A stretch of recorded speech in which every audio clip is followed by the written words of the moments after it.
Meron akong back tax na kailangan kong bayaran, hindi ko mabayaran kasi parang pambibili lang naman nila ng luxury goods. Pambabiyahe lang naman nila. Parang hindi ako mapikon kasi nakakapikon, di ba? At the end of the day, you have this flood control projects and you see all your fellow men having a hard time.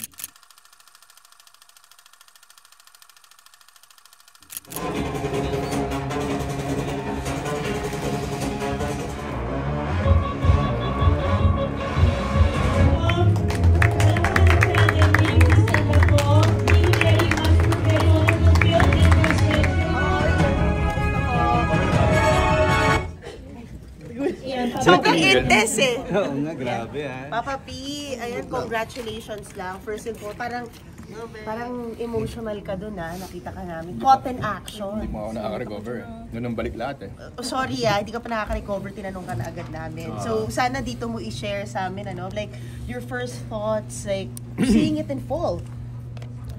A lot of mixed emotions, of course, because when you do a film, you want to make sure that it's watchable, entertaining, and that people will get something out of it.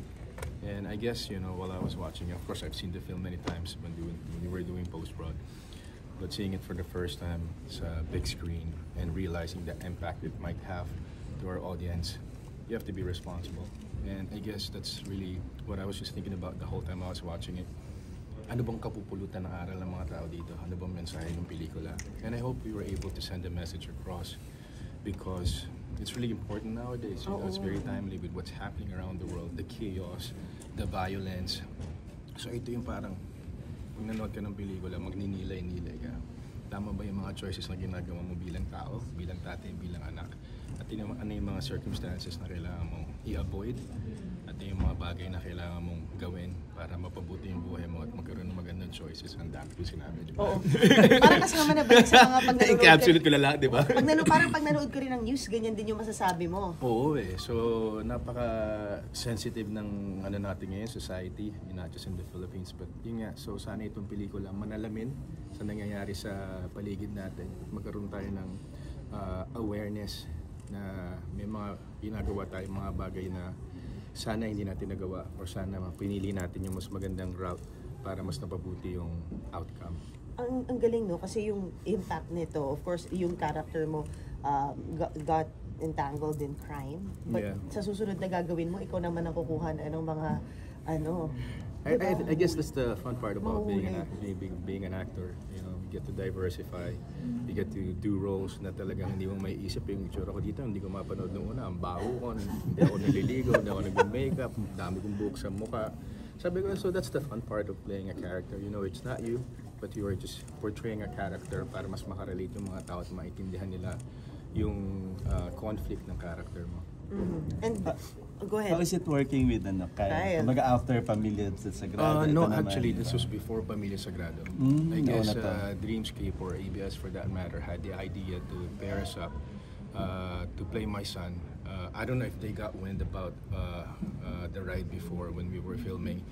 But Pamilya Sagrado came right away after the ride. So matagal na naming pino-post-prod to. Nauna lang siya sa Pamilya Sagrado and then dumire-diretso na nga yun. Kaya pala, Papa P, yung rapport nyo ni Kyle is like... sobra talagang 18 years old pa lang yan. Kasi Kyle, nagsimula kami dito, tapos dumiretso pa sa Pamilya Sagrado, anak ko rin siya. So ganyan talaga yung closest namin because of that. Siyempre, bata yan, gagabayan mo yan. And you wanna be able to show him the ropes of this business. And hindi lang naman siya marami tayong nakakasama, pero ito nga, to be given this chance to play the co-lead, di ba? Malaki ring responsibilidad para sa bata. Nandiyan ka para i-guide siya, para iparamdam sa kanya na,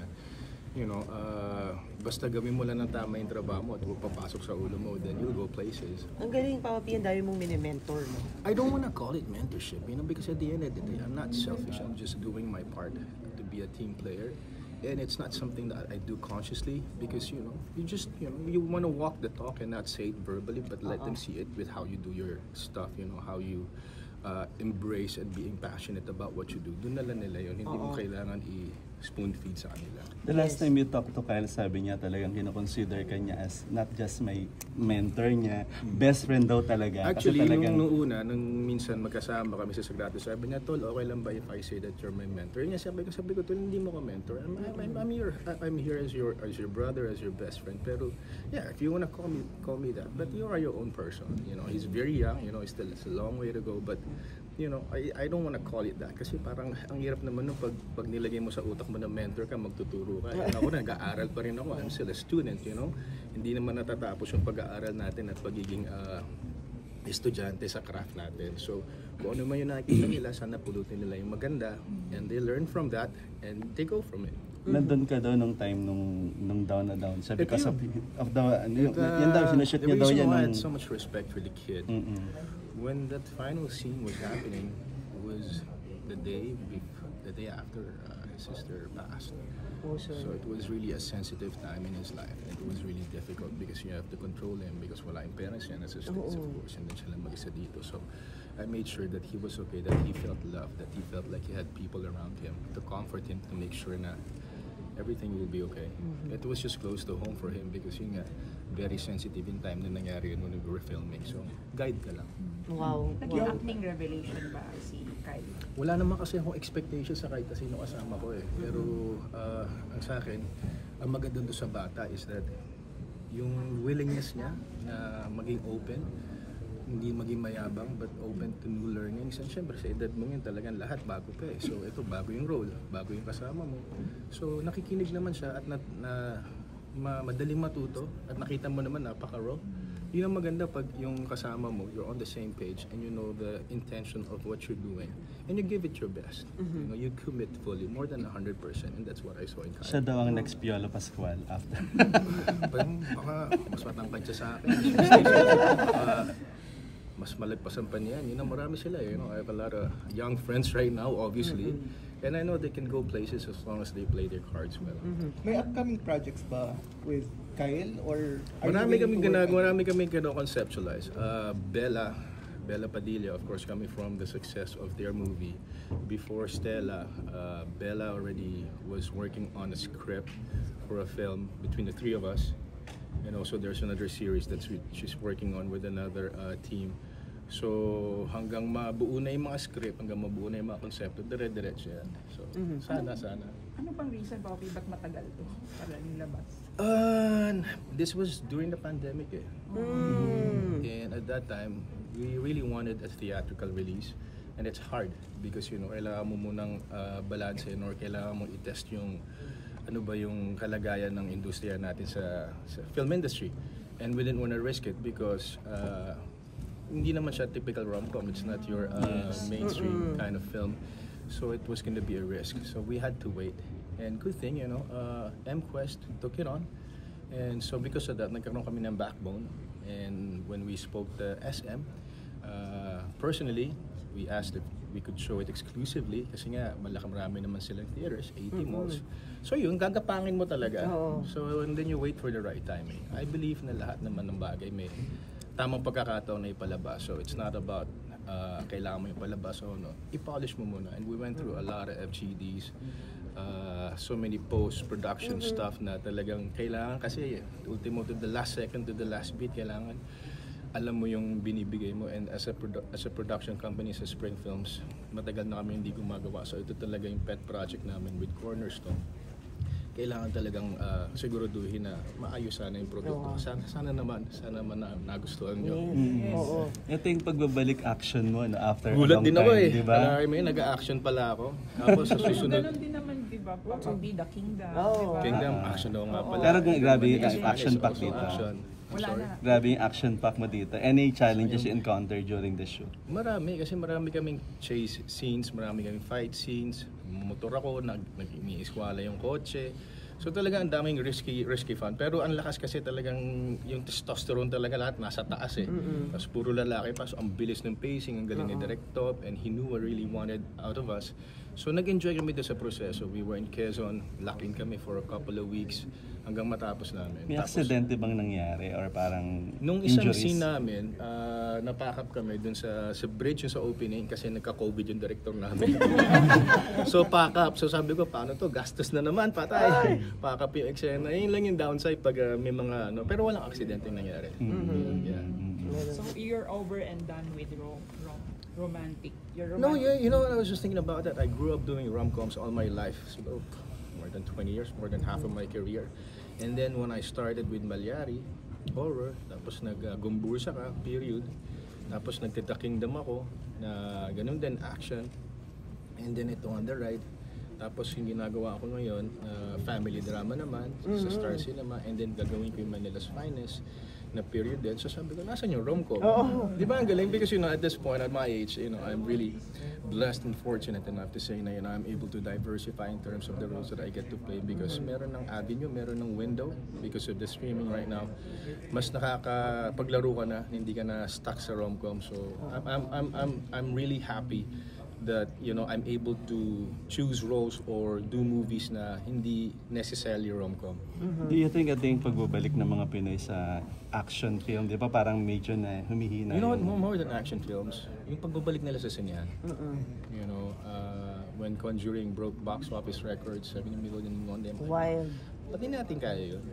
Sana naman kaya ako bilang tiga-industriya, hindi ako titigil hanggat hindi natin maibigay sa tao yung tama sa panlasa natin kasi napakaganda naman ng film industry natin eh. So that's really what I want to champion. Philippine cinema and for us to be proud of what we have and that we can show to the audience globally. And Papa P, another on a light note, and balik lang natin sa mentoring, parang may ka-jawline ka dito si Philip.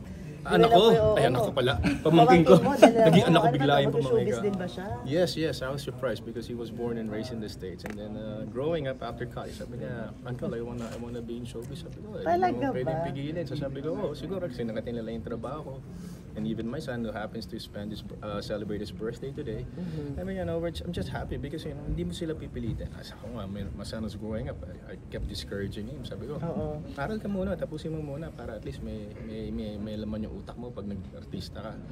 And yun, hindi mo mapipigil ang pag-gusto ng mga bata. Ang sweet nga ng message mo kay Inigo. Kulang pa yun. Yes! Page, not to discredit Kyle, pero bakit di na lang si Inigo yung kapartner mo? Too close. And when this was offered to me, it was pitched to me with Cornerstone. Si Kyle yung... Bakit nga ba si Kyle? Si Kyle yung first choice ba? For the role? Kasi si director. Tagal na kasi pero si Kyle yung napili nila at that time.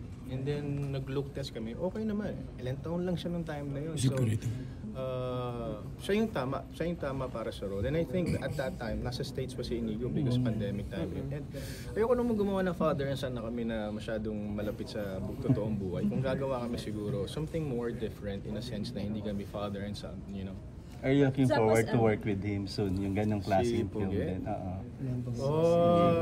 I know for a fact that there would come a time that we can work together on something when we're both a bit older, more mature. It's all about the concept.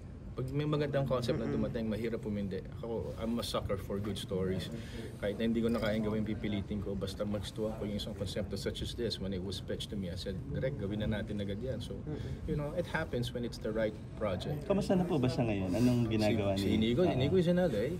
We're touring next month. We have a show in Vegas in October. Then we have ASAP in Vancouver. And then he'll come home for a show. He's gonna do here. So I'm excited for that because it's something that he's been looking forward to. And yeah, he's gonna come home very soon. Paige, while this is packaged as an action film, meron pa ring drama kasi that's where you're good at. Is that intentional na kasama? Hindi naman siguro. Ako, hirap na hirap ako nung pinapanood ko kasi nga ang bigat-bigat. And then, bilang tatay, tatanga-tanga ka kasi, ba't yung sinama yung anak mo, ba't ganyan kasi buhay mo? Pero may mga tao talaga na pagkapit sa patilim, hindi ka na nag-iisip ng tama. So kasama na yung emotional whirlwind doon, kasama roller coaster na alam mong kalakip yan sa mga kalokohan na ginagawa mo, tapos kasama pa yung bata. So when I was doing the narration, yung voiceover, I had to stop a couple times because I was crying. Parang hirap kasi paano ka magkakaroon ng retribution Paano mo ba i-explain sa anak mo na, anak, I'm sorry, hindi ako mabuting tao. And yet, yun na yun, nandyan na yan eh. So, kasama yung mga emotional and dramatic scenes doon. By the way, when we did the last scene, yung ending, nag-method pa kami ni Kyle. Kasi of course, we had to come from a whole one day lang nangyari, di ba? Kailangan mabaho ka, kailangan hindi ka naligo, kailangan pagod na pagod ka na, mamamatay na ako. So what we did, hindi kami naligo the day before, dumiretso kami sa set nang walang tulog.